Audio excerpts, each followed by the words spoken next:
Good morning, everybody. I'm really happy to have you all here today, joining us for what is our second speaker in our Transformational Speaker Series. I'm Gemma Dunn. I am the Executive Director of the Edmonton Chamber of Voluntary Organisation, ECVO. And I'm going to start this morning's proceedings by just recognising that we are hosting this event on Treaty 6 territory. And whilst we're meeting virtually, during this time, more than ever, we have been reminded of the importance of the land as we have visited rivers, lakes, forests and fields to find a connection. These lands are traditional meeting grounds, gathering place and travelling routes for Cree, Saulteaux, Blackfoot, Métis, Dene and Nakota Sioux. We also acknowledge all the many First Nations, Métis and Inuit whose footsteps have marked these lands for many millennia. As a first-generation settler on these lands, it is important for me to acknowledge the privileges afforded to those who, like myself, are given opportunities to plant roots here, to resettle our families for the purpose of providing a healthy and happy life for our loved ones. Not all people have been given the same opportunities to thrive, and we cannot lose sight of the damaging effects of colonialism and systemic racism throughout Canada's past and present. As Dr. Laura Murray, a professor at Queen's University, asserts, we all have responsibilities to the treaties, to take them out, shake them out, and reconsider them. This does not have to be construed as a punitive obligation. Construing ourselves as treaty people holds the promise to reclaim, humanise, and activate relationships that have been locked in unjust and dysfunctional bureaucratic state processes. And with that, I welcome you to a conversation with Hildy Gottlieb. Hildy is a social scientist and asker of powerful questions. She is the co-founder of Creating the Future, a global nonprofit that teaches people how to create systems change via the questions they ask. As a student of successful social movements, the questions that have driven Hildy's work are these. What factors lead to successful social progress? Why do some change efforts succeed while others struggle? The answer she found was simple yet profound. Successful movements for change all have the same set of questions at the heart of their work. Hildy now shares those questions with audiences around the world through the catalytic thinking framework she developed. Those questions have been infused into the mission of the nonprofit she founded, Creating the Future, where individuals and organizations are learning how to create systems change by changing the questions they ask. Hildy is a TEDx speaker, as well as a contributor to the Stanford Social Innovation Review and a blogger at medium.com. She was the creator and host of the Making Change podcast, where she interviewed dozens of leaders from around the world about the factors that create powerful and positive change. And I'm sure that you are all, like me, very excited to hear what Hildy has to share with us here in Edmonton. And so with that, I welcome Hildy. Thank you so much, Gemma. It is just a delight to be with you all today. I just need to thank both Carrie and Gemma, who have made the prep for this so joyful. I have enjoyed working with you all, and all of you who are associated with Edmonton CVO, you really have a gift in your community, and I'm really excited for this to be the start of a wonderful relationship. So Gemma and Carrie, thank you so much for that. I'm going to just dive right in. And as Gemma said, my work over the past 20 plus years really has been this whole question of what will move us forward. You know, we've talked so much in the past 2 years has been, I don't know, trying at best, interesting, difficult, life-changing at best. We know we can't go back. And so the real question is, what will move us forward? And that is really what I've been studying. I've been studying social movements and social change for the past 20 plus years. And what I've noticed is that in social movements, we see change happen. We see a marriage equality movement. We see the US civil rights movement. We see the South African freedom movement. We see change happen. And yet in our day-to-day work in the nonprofit world, in the social enterprise world, in the government department world, in the ministry world, we see us struggling, making incremental change. And so what is happening when this sweeping, visionary change happens? That's not happening over here with us normal nonprofits doing our work. My goal has been to figure that out, because if there's some kind of formula, we could bottle it.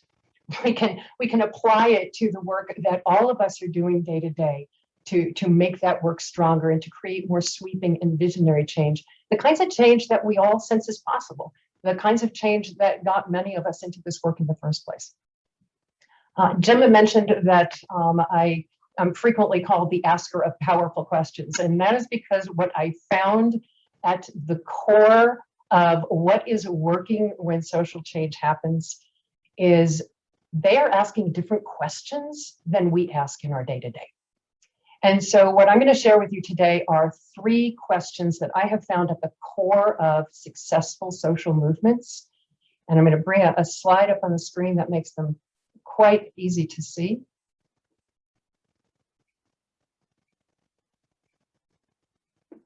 The first of these questions is questions about where we aim.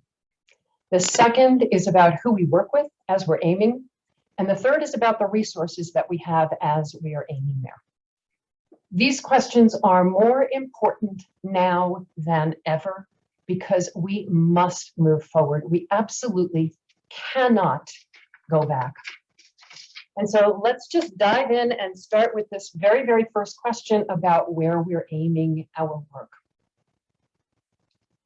The first question is a very simple one, and it is, what do we really want? What do we really want? Successful movements for change aim at creating what is possible rather than reacting to what is wrong. Creating what is possible, aiming at what we really want rather than reacting to what is wrong. So what are the questions that we normally ask in our work?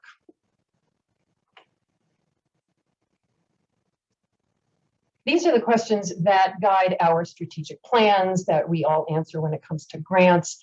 These are all, we think of them as the kinds of questions that are going to lead to change. They're all reactive questions. What is the problem and how will we react to it, solve it? How can we prevent that problem from being a problem in the future? How can we be proactive and get around that problem? We don't realize that these are all reactive questions. These are not creating what is possible. These are reacting to what is wrong. And the easiest way for me to show you this is to use very simple math. So I'm going to use a couple slides here, and we're going to take a look at some very simple math.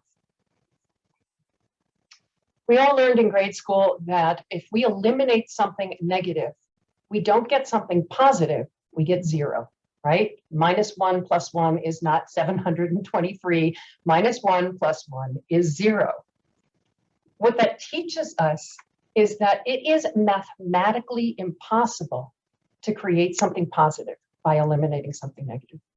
And I just want to let you all know that we will be sharing the slides with you, so don't feel you need to either screen grab or scribble things down unless you're more comfortable doing that. But we'll be providing the slides to you all. It is really important for us to realize that when we aim at eliminating a bad situation, eliminating poverty, eliminating racism, eliminating homelessness, that we're aiming at stasis, that it is mathematically impossible for us to create something positive by eliminating something negative. The reality, though, is we would like to say that we're aiming our work here at 0, at eliminating homelessness, but the reality is that we'll all say, you know, we can't eliminate homelessness, we're just one organization. So what we'll do is we'll create a program that may reduce homelessness by X% on X side of town within X number of years. What we're actually saying is we're at -5 and we'll be totally good if we get to -2. What we have told ourselves, what we have come to believe is that less bad is the same as good. And so where we have been aiming our work, we are not creating what is possible, this joyful, healthy, equitable community. We're aiming at less bad. We just want to make it less bad. Successful movements aim at what is possible and they create the path to get there.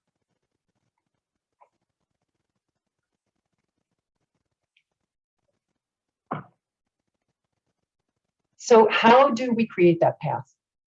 What does it take to create that path? What's so interesting to me in all of the work that I've done, there's several aha moments that I have had along the way. There's probably more than several that I have had along the way, where you sort of smack yourself in the head and you go, oh my goodness, how did we not see that? We create the future all the time in our daily lives. We just don't even realize that we're doing it. The easiest example is if I were to tell you that I needed to get to the airport and I wanted to know what time to set my alarm, the first thing you would probably ask me is, what time is your flight? And I might say my flight is at noon, and then we start working our way backwards, right? I say, well, it's going to take me an hour at security, so that's 11. It's going to take me an hour to get to the airport, that's 10. I got to drop the kids at grandma's house, that's 9. And we work our way backwards to figure out what time we've got to get up in the morning to get to our flight on. We do that with everything. I mean, it's the only way we ever show up on time anywhere. It is how we create our day-to-day. We figure out what are the steps. I frequently talk about this as dominoes. If we look at that last domino, what are the dominoes we need to line up to make that last domino fall down? And what we find is that we do this every day in our daily lives, except when it comes to creating social change, except when we're doing strategic planning and community impact planning to figure out how to change our communities. And then what we do is we say, well, here's the vision, right? We take those good questions of what good do we want? What does that +1 look like? And we say, this is going to be the vision, right? We start strategic planning all with what would success look like in our community and what would it look like? And then we say, okay, let's set that aside. And now let's deal with reality. Let's jump to today. I always look at it as if we're looking up at the top of a 30-story building and we're saying, well, here we are, let's see how high we can jump. We need to create that path. We need to lay those dominoes down. And the acknowledgement that when we see that path, when we say, well, this will lead to that, and this will lead to that, and in order for that to be reality, this needs to happen. Once we see that path, we realize that unless something is physically impossible, it's possible. You know, you think about, I mentioned the US Civil Rights Movement. Think about Martin Luther King. I know everyone around the world has heard that famous speech by Martin Luther King, where he said, we have a problem and we need a plan. No, of course not, right? He said, I have a dream, and he spoke about the promised land. If you had talked to people in the 1950s and said, we're going to have a Black president in the United States in the next several decades, they would have said, that's impossible. But unless something's physically impossible, it's possible. We just need to lay those dominoes down. So successful movements for change, they see that dream as their true north. They see it as possible and they create the path towards that. And so these are some of the questions that you can be asking in your own work. Oh, there's dominoes. You know, we can ask, you know, I see what bad looks like. What would good look like? What would our success look like in the community? And then we can start laying the dominoes down towards that. And what you'll find when you start doing that is change becomes more possible in your mind and can happen more quickly. Gemma, is anything standing out for you as I'm sharing this, or any questions that are standing out for you? Yeah, so as you were speaking about where we aim, I was reminded of a quote from Robin Kelly, where he stated, in order for social change to be effective, it must do what great poetry does. Transport us to another place, compel us to relive horrors, and more importantly, enable us to imagine a new society. But how can we do that when we're all in the weeds up to our necks, ensuring that those we serve continue to get service? There's only so many hours in a day. Yep. What's so interesting in my experience is, and I need to share that these are all questions and ways of working that we have been taught. We've either been taught them by experiencing it, we've worked in another organization, through life, through working in business, but we've been taught these questions. And one of the things that's stymieing, and I'm really glad you asked this, Gemma, because we're taught, again, that it's an either or, that we either work on the future or we work on today. And that's not how we raise our kids, right? We're raising our kids to be amazing adults. We don't say, well, I can either raise them to be a great 35-year-old or I can look at what they're doing at age 5. No, we see those things as a continuum. We see that as a continuum. So when in that example of are we at -1 right now on a lot of our problems? Absolutely, absolutely. And just like math, you can't get to +1 unless you get through 0. So we've got to be focusing on the problems today. The issue is, what is the context for our work? Is the context for our work aiming at that amazing future we know is possible? Or is the context focusing on less bad? If that amazing future is our context, we will take the steps, including eliminating all of our problems, including stopping the pain, because there is pain. But it's where we're aiming as the goal and where we're seeing the finish line. And if that finish line is in that +1, we have to take those steps along the way. Does that resonate? Does that make sense, Jim? Okay. Wonderful, wonderful. I'm gonna move on. We are going to take some time for questions at the end, and I do want to share with y'all that if there are any questions you have that I don't get to, email them to me, or if they're in the chat, I will look them over and I will send answers to everybody. So it'll be, pardon me, it'll be just as if we're here together. I will answer every question you've got. It just may not be during this time. So let me move on to the second question. And you may remember in that trilogy, the second one is how we work together, is how we build those relationships and work together. And the question at the heart of that is, who else cares about what we care about, and what can we accomplish together? And again, successful movements happen when everyone who cares about the same things pulls together. So are these the questions that are currently at the root of our own work? And you probably know where I'm going with this. These are the questions we tend to ask. And if you've taken any marketing classes, then it is all about, how are you better than everybody else? How are you different than everybody else? How do we make sure they don't steal our idea?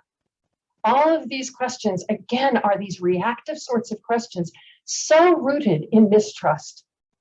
They are the exact opposite of, who else cares about this and what could we accomplish together?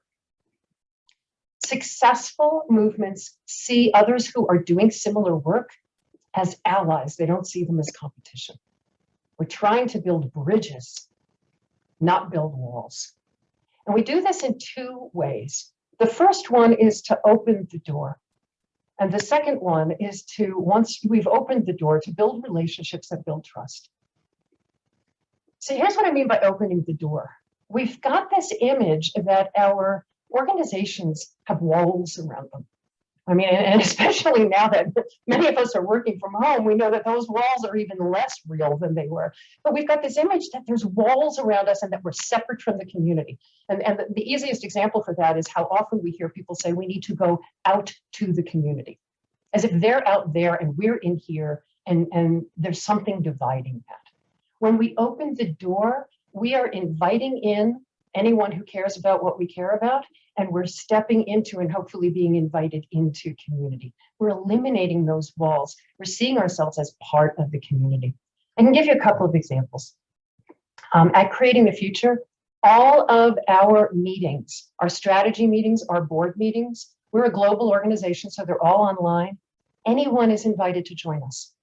If you were to click on the open meetings link at our website and go in and watch one of the recordings of our meetings, you can't tell who's on our board and who is just a guest. Isn't that amazing, the language that we've come to use? Just a guest. People will say, I'm just a volunteer. You can't tell the difference between who is on our board and who is a guest, who is a community member. That's what it is to be open, to open those doors. Another example that I love is a food bank that is doing a community impact plan.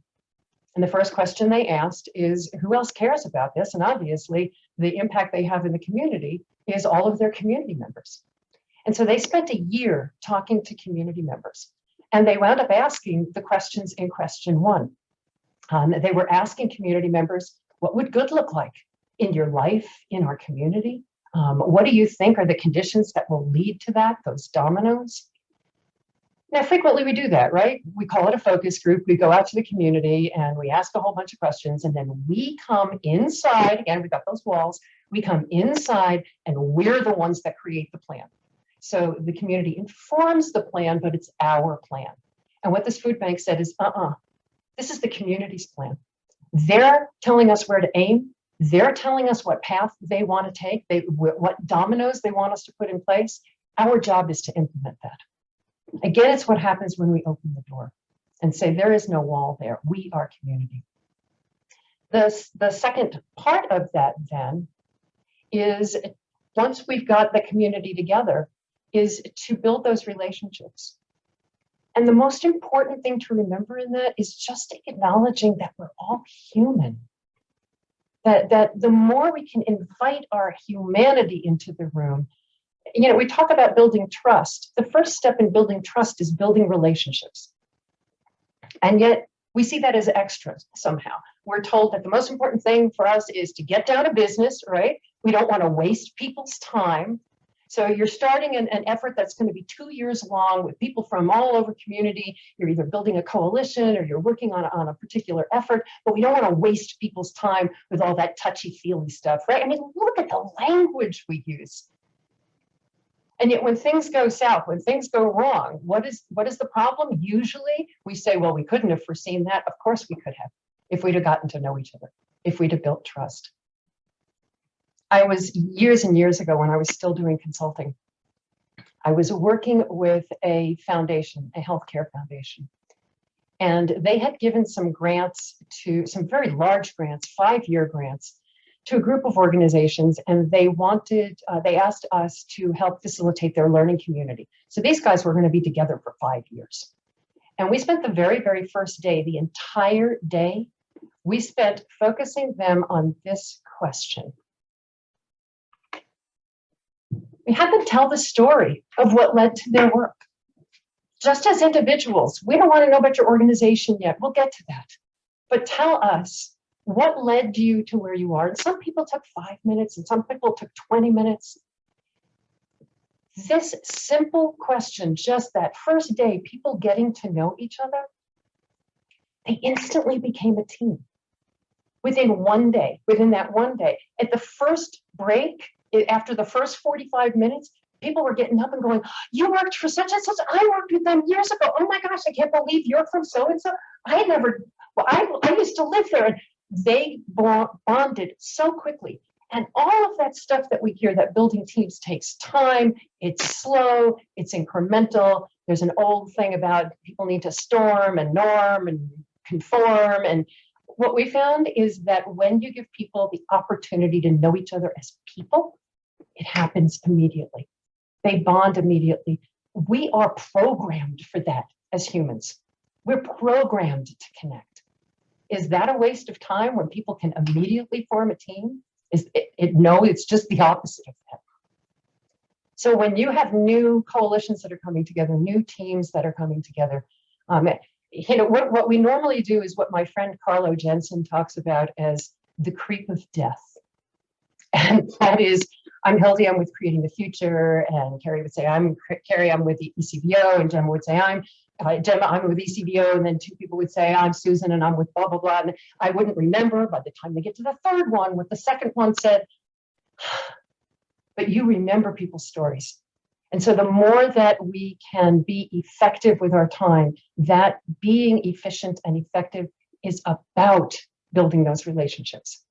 It is just the opposite of what we're taught, because when we get down to business, we don't build any trust. So let me bring up another slide of some questions again that you can ask in your own work. Who else cares about this? What can we do to build trust relationships? What doors can we open so that people can step in? And again, you'll be getting these slides in the email afterwards. So as we take a little breather after this question, Gemma, is anything standing out for you as we're talking here? Just amusing myself. Yeah, there's a couple of things that came to mind. Firstly, like, I do agree that things that you said will build trust. This is like basing it in story, basing it into like personal experiences. However, like two things are alive for me right now. One is that building trust in relationships sometimes isn't enough if you don't have the authority from your organization to proceed. So what does that mean? And the other thing is that I know that in Edmonton we do this quite well. We do collaborate quite well and we come together.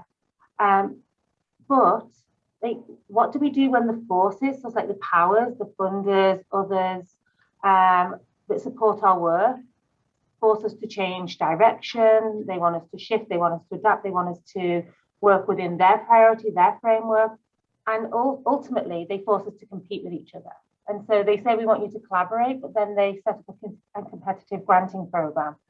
So what do you do in those kinds of circumstances? Isn't that ridiculous? It always makes me laugh that funders who have a competitive process bemoan the fact that we won't work together. It's like, you created that. It's like telling one kid you like them better than the other and then telling them to get along. So yes, thank you for that. I'm going to tackle them both together. One of the things that you will find as you start looking at these questions is that anybody has the power to change a situation by changing the questions you ask. So in a staff meeting, if folks are getting down to the weeds and people are getting into the oh, I don't know how this is going to work and I've got so much on my desk, and the ability to just ask one simple question to say, okay, what would good look like if this were done? I can bring that out. Anybody has the power to ask a question. So it's one of the wonderful things about catalytic thinking, the framework that these questions fit into, is that you don't need to have positional authority to ask a different question. To be able to ask, well, who else cares about this? Or what could we accomplish together?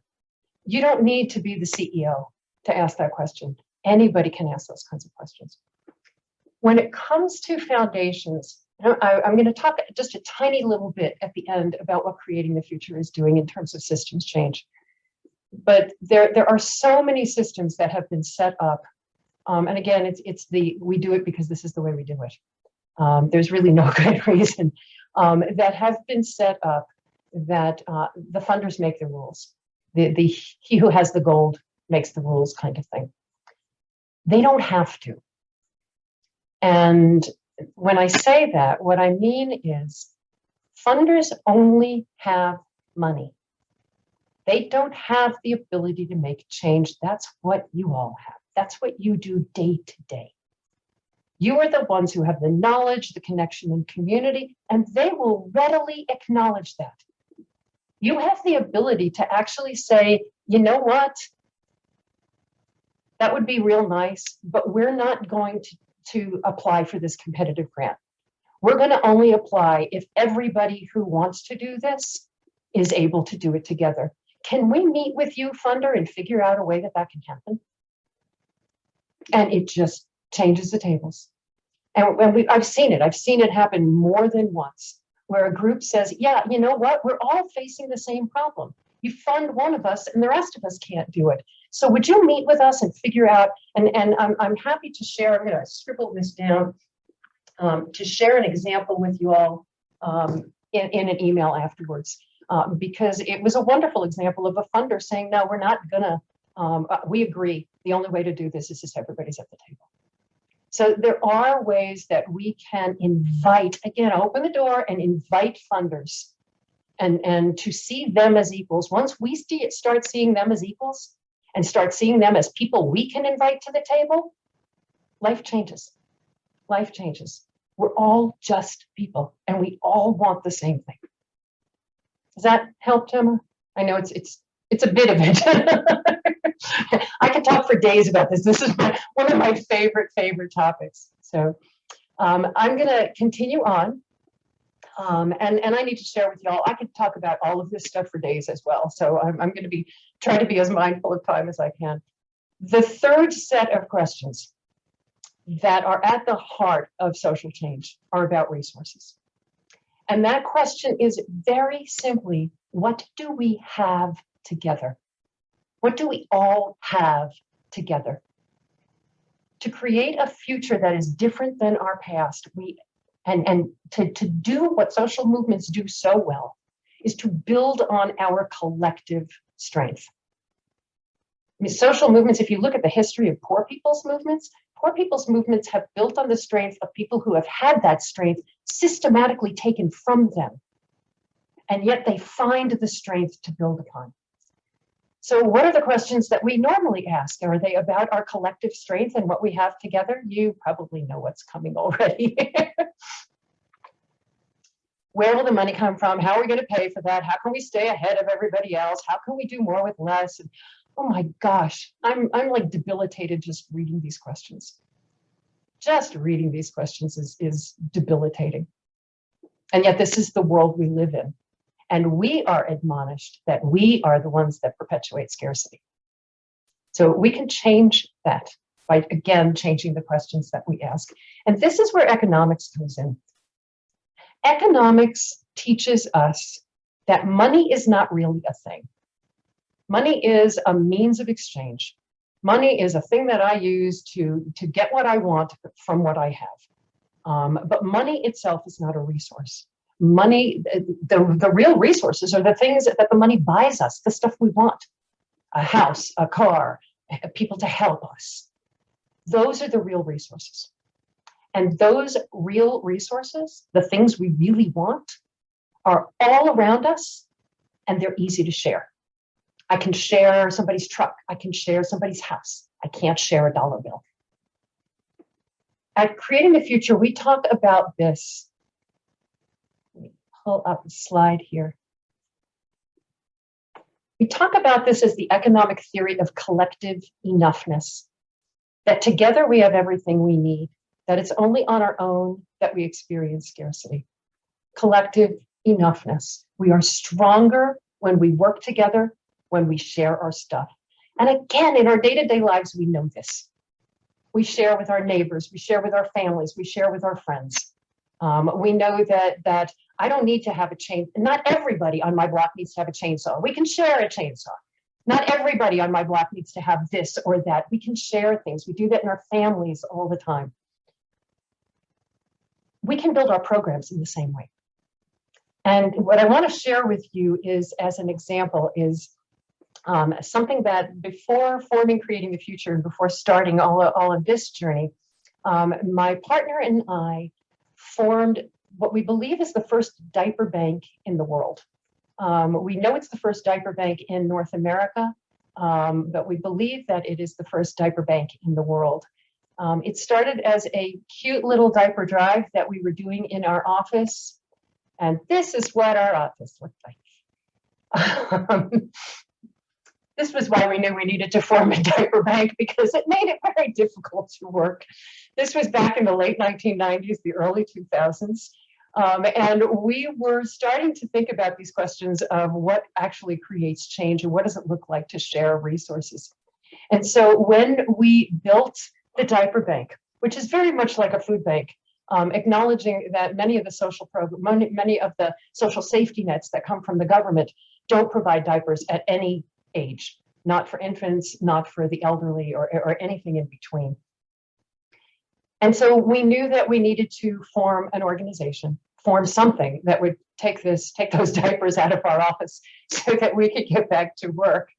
And so instead of building a cash budget, we asked the first question: what do we really need? We needed a warehouse. We needed case management. We needed, many, just the kinds of things that we all do when we're building a budget. But instead of building a budget, we asked, who else has that? And is there a possibility we can partner with them? Let me show you some of what we needed. And again, you all have the kinds of things that you need as well. These are the things we shared. And you'll see tax exemption at the bottom. In the US, I'm not sure about Canada. In the US, there actually is a way to, we call it fiscal sponsorship. There's a way to share tax exemption. But some of the folks that we shared with were nonprofits. Some, like the folks who had trucks to transport the diapers, they were for-profits. The result is that We needed less cash. When I say share, we were paying for our warehouse space, but we weren't paying market rents. But we didn't pay for the case management. So there's things that you'll pay for, there's things that you won't pay for. But the biggest part of this is that everybody in this sphere and beyond felt like they owned the diaper bank. What this did was it built community. And this is how movements feel. Movements are co-supported by the people within the movement. This is not about having an abundance mindset. This is about finding real stuff that is hiding in plain sight in our communities. And I've got a couple of forms here. And again, you guys will get these. I've got a couple of forms here that help to plan in this way. Let me see if I can scroll this down a little bit. Creating a sharing budget. What do we need? And who has that? Who's already doing that? Another form that is really helpful is to create a collective enoughness budget. And one of the things we find about this budget, and if any of you are working in food banks, you're very used to this. Food banks will frequently tell you, we've got a $12 million budget and only $2 million of that is cash. What this does is it allows us to tell the whole story of our work. How many of us rely on volunteers, rely on in-kind donations, and where is that in the budget that we show to the world? Nowhere, nowhere. This allows us to tell the entire story of what it is to actually do our work. What you'll find when you are sharing resources in this way is that this is the antidote to scarcity, because you feel that we're all in this together. You've got partners, you've got friends, you've got people with whom you're building trust relationships. And it's all because you all care about the same thing, which is the community. I'm going to share again some questions that you can ask in your own work. And sometimes that question is, what do we have that we can share with others? What do we really need, but what do we have that we can share with others? You know, one of my very favorite stories is a colleague of mine who shared that the copy machine is one of the most overlooked assets of community engagement in many organizations. Why the copy machine? Because how many people in our communities need to fill out something in triplicate before they can apply for any sort of benefit or anything? How many people need to have copies of tax returns that they can provide to? And he said, what we found was that our copy machine was an asset that could build community.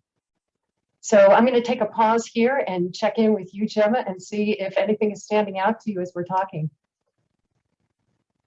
Yeah, again, there's so much standing out for me, but if I get this right, it seems that you're saying that if we're ever going to address the pervasive and intersecting structural barriers that negatively affect us all, we must discover new ways for organising our resources, our services, and ourselves. And sort of the collective enoughness budget, and like it seems so simple, and yet we don't seem to be doing it well. Like, would you suggest that we need more formalised structures? Do we need funders to be on board with this? Like, how do we do it if in one particular collective, like only 30% of the partners are willing to engage in this way? Like, what would you suggest in those spaces? Because it's a simple concept, but it's just not done. It's very, very simple. You know, one, again, having conversations with funders and get them off the pedestal. It's just amazing what happens when you say, you know what, you're not asking for the whole story. You're asking what our budget is. We've got a $100,000 budget and we're doing $2 million worth of work. Do you want to know that? And I frequently say that we need to start where the water's warm. Just put your foot in where the water's warm. We don't have to dive in the deep end. Talk to people who want to have the conversation. Start making those ripples in the pond. You'll find that one of the things that I have found with foundations over the past 20 years and probably longer than that, they're not happy with the way things are either. They're not particularly satisfied with the way things are either. Government funders, it's so interesting to me that how many of them are apologetic. And how many of them then realize, oh, you know what, we could change one question on our grant application. We did some work here with the state of Nevada, and part of what they did was they changed their grant application. One of the questions they asked is what good would look like. They wanted to know what would success look like in the community. The second question they asked is who are your partners in this? And not because of a punitive, we will only fund you if you bring partners to the table, but we want to know. So I mean, there's ways that anybody, and again, it is just that power to ask a different question, but start having the conversation, and start treating each other as if we all want the same thing, because we really do.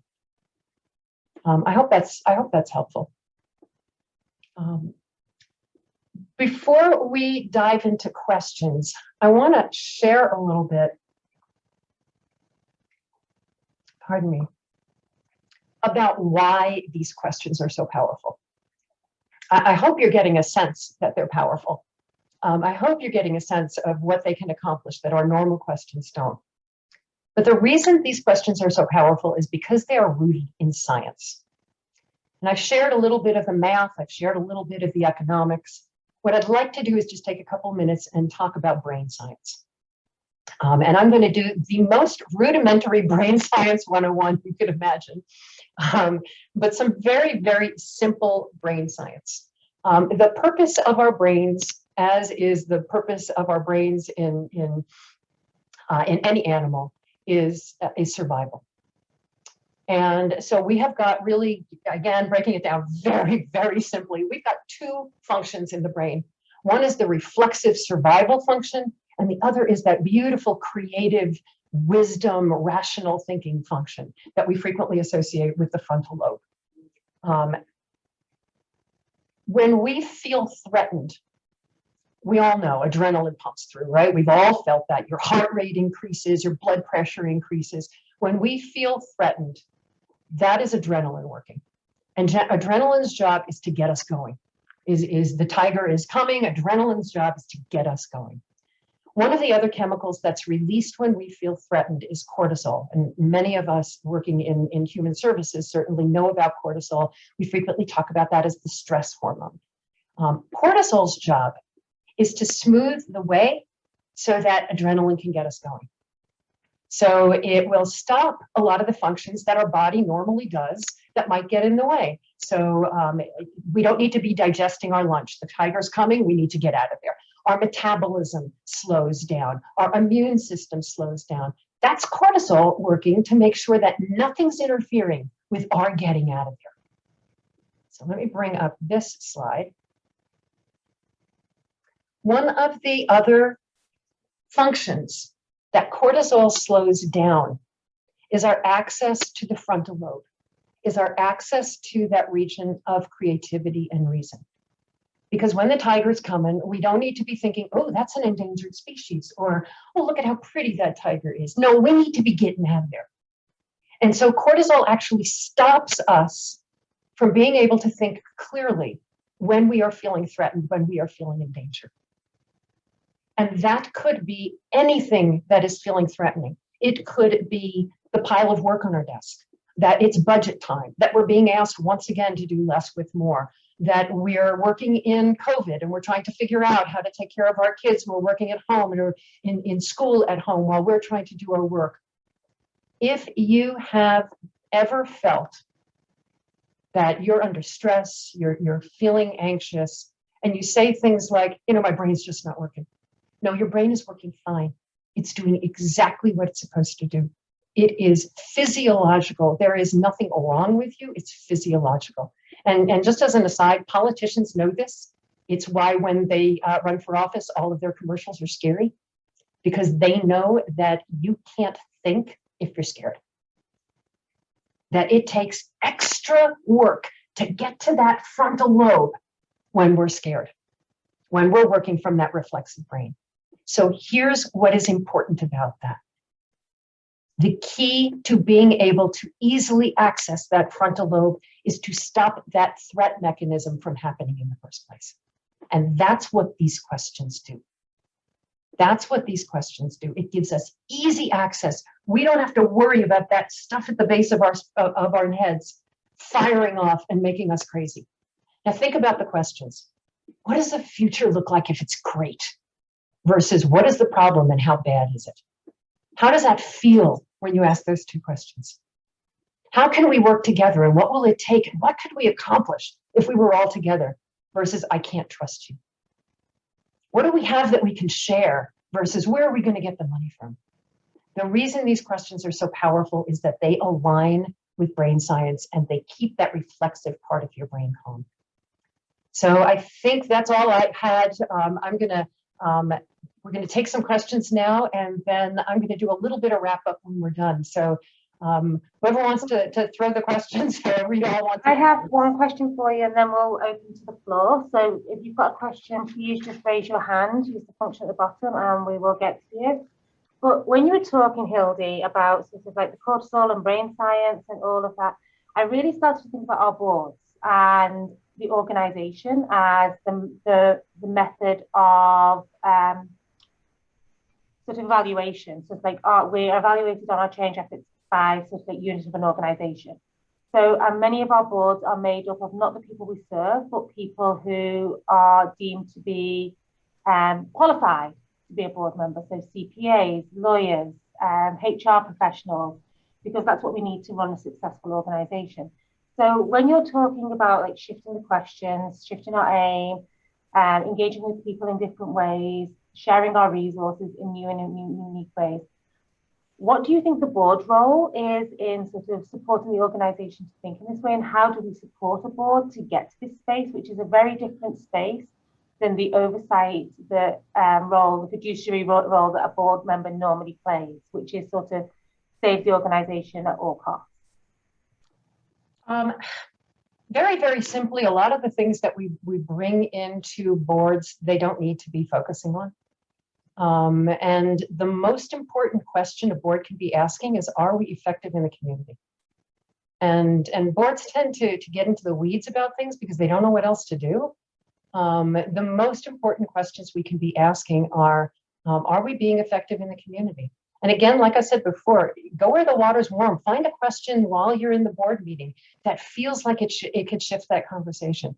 If you're in a position, if you're a CEO and you do work with the president of the board, you can work together to say, can we just shift this one question? Or can we ask a question at the beginning of the board meeting about getting to know each other? Because I don't need to ask you all, how many of your board members know each other?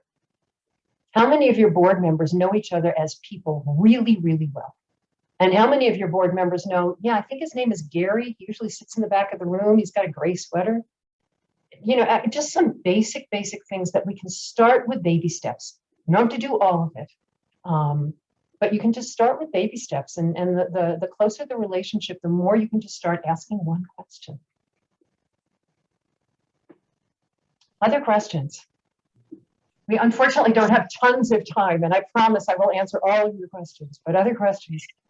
Yes, so there's one in the chat. And the question is, how important do you think it is to establish formal partnership agreements based on shared resources and outcomes? I hate to say it depends, but it depends. In some cases, it's really important. And in some cases, it's not important at all. Let me go back to this slide here let me zoom back up in my slides here. There we go. We might have a formal agreement if we're going for something like tax exemption or case management or warehouse space. We might not need formal agreements to have some of these smaller things. One of the things that was fun at the diaper bank is that one of the organizations to whom we gave diapers said, you know what, you do your diaper drive once a year. If you need volunteers, just call our volunteer manager. So in some cases, it's really important. I mean, it's sort of like the rest of your work. In some cases, it's really important to have formal agreements, and in some cases, you don't need it, but it really depends on the circumstances. And I know that's sort of a mamby-pamby answer, but it really does depend. Any other questions? I just have a a quick question in terms of this era that we're in, where there's just increasing polarization, it seems. Do you have any kind of comments or thoughts around how some of these questions or your work in social movements can be applied in just an era of increasing polarization? And a sub-question of that is this new, or have we seen this type of polarization in other social movements? Both really good questions. Yes, we've seen this polarization, and it's dangerous and it's scary. And frequently when we see it, unfortunately, it doesn't lead to good things. As we're already feeling, we're all already feeling. So yeah, unfortunately not. As to your first question, the biggest thing that happens, first of all, understanding that polarization doesn't just happen, it's manipulated and it is created. It is to someone's advantage for us to not talk to each other. There are powerful powers that be. It is to their advantage that we not get along. So making that blanket statement. Secondly, again, we humans want to get along at the core. We don't want to be fighting with each other. We don't want Thanksgiving with the family to be something we dread. And the very quick answer is to open up to the humanity in each other, to say, okay, I get your position. You know, I'll give you a very, very personal example. My brother and I are politically opposite, completely politically opposite. When my mom was still alive, she said, I have no idea how I birthed both of you. We are completely opposite. And when we talk, and I'm very practiced at this point. I've been working on this for a long time. My brother a little bit less so. When we talk and he'll say something that just makes me crazy, the first thing I'll ask him is, Marty, can you explain to me the thinking behind that? Can you explain to me? I want to understand. And it gives us both a breath. It gives us both a breath. Because in my mind, I may be thinking, he is absolutely crazy. But that's not going to lead to a conversation.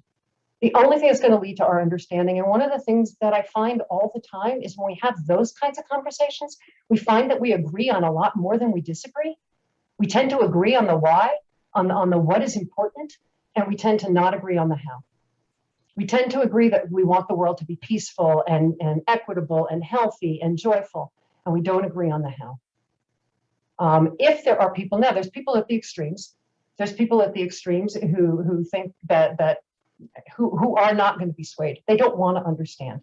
Again, go where the water's warm. Have the conversation that you think you can have. That is, I just want to understand more. That's the best I can do you in a short period of time. And as yeah, absolutely. And as I said, send questions. I have one more question in the chat. Can I just give you this one? Sure. So one question that comes to mind is that system change means less control. Collaboration can be one of the biggest levers of system change, and that comes with the price of conceding control of personal goals and metrics for shared ones. And this can be challenging for organisations whose funding depends on the ability to show donors, funders where their money is going and what it's achieving. Is there room for willing to compromise, and is there comfortability with giving up some measure of being in charge? Yep. That's the simple answer. The simple answer is we have built, and again, I'm going to talk just very, very briefly about what Creating the Future is doing, because it really gets to the heart of this. We've built systems that just don't work. We've built systems. We build these organizations that you know, there are so many organizations and board members who believe that their whole job is to build strong organizations. And they're never talking about building strong communities. What I'm talking about here is what creates the kinds of change that builds strong communities. And we have, it takes chipping away just a little bit at a time to start looking at the kinds of systemic change that really need to happen. And the first place they need to happen is in our own homes. So I'm going to take a brief minute and tell you just a tiny smidge about Creating the Future. And our doors are open, so I'm going to invite all of you to please join us. Creating the Future is a live experiment rooted in systems change. And rooted in systems change about these questions applying these questions to experiments in systems change. And the first place we are playing right now over the next several years in systems change is exactly the kinds of systems you all have been asking about, is the systems within the social change arena that go counter to what we're trying to accomplish. So it should not be that social movements are creating change and we can't because we've created these systems. We need to remember we are the systems. We created these systems, we can dismantle these systems. And so that's a lot of what Creating the Future is focused on. We have pulled these questions together into a framework that we call catalytic thinking. And what catalytic thinking really is it is building on all of these different philosophies and ways of doing things that we see in the world that we know work, and it pulls them all together. So we have synthesized, we don't pretend that we've invented something, we have synthesized. So many people will tell me, from faith communities, I'm a devout Buddhist or I'm a devout Christian. This sounds like a lot of what I believe. And I'll say, yes, that's part of this. And some people will say, well, I practice appreciative inquiry or asset-based community development, or I'm part of collective impact. We'll say, yes, that's part of this. What we did was we pulled it all together and really focused on the three legs of that stool: the people, the purpose where we're aiming, and the resources. Because we know, if you picture a stool, if two legs are okay and one leg is shorter, then that stool's going to wobble. You really need the strength of all of those. And so that is our mission. I invite you to, if you sign up for our newsletter, you'll get notice. You'll first of all get lots of educational stuff, because that's what our newsletter is, and and you'll get announcements of our meetings, of when you want to be part of any of our conversations. Before I sign off, what I would like to ask of each of you is if you could enter in the chat some reflections. What is standing out to you today? Are there any ahas? Are there anything you want to try immediately? This is another part, by the way, of something that you can incorporate into your meetings. Just take 5 minutes at the end and ask people what's standing out to them. We live such crazy lives. I mean, I know that most of you have probably said in the past week, I don't have time to think. Generally, what we actually say is, I don't have time to pee. But we don't have time. And if we don't have time to think by ourselves, we never take time to think together. And so take a moment of reflection. And if you could just add into the chat, what is standing out to you today? And Gemma, would you share what is standing out to you today?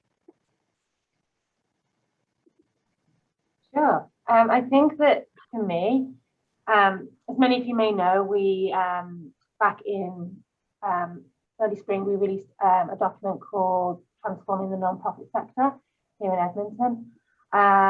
And what's really standing out for me is how many people are working in this way to really transform systems, not just focusing on like small pieces of the work, but like how do we change big systems? And I think one of the things that you really spoke to around we were building strong organizations, not strong communities.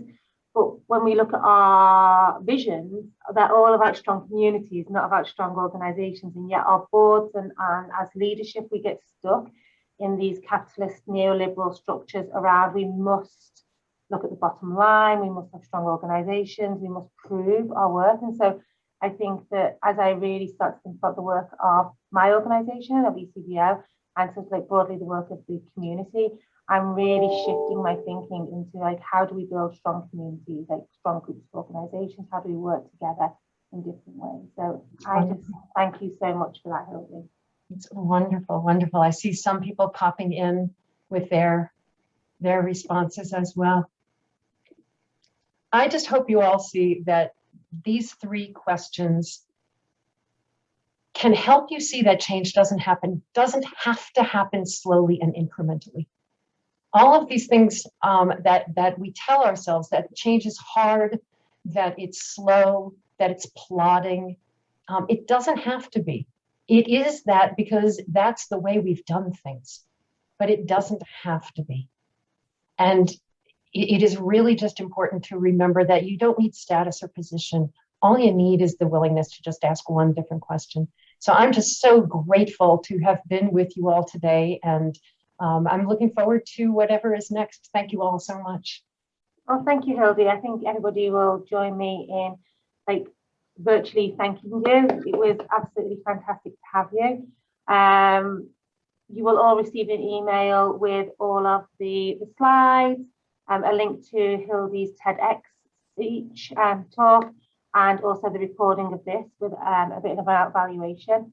I'm just going to do a shameless plug here, so like excuse me for this, but as many of you know, Edmontonians will be going to the polls very soon in October, and ECVO has developed a Election 21 web part of our website with lots of cool resources and tools.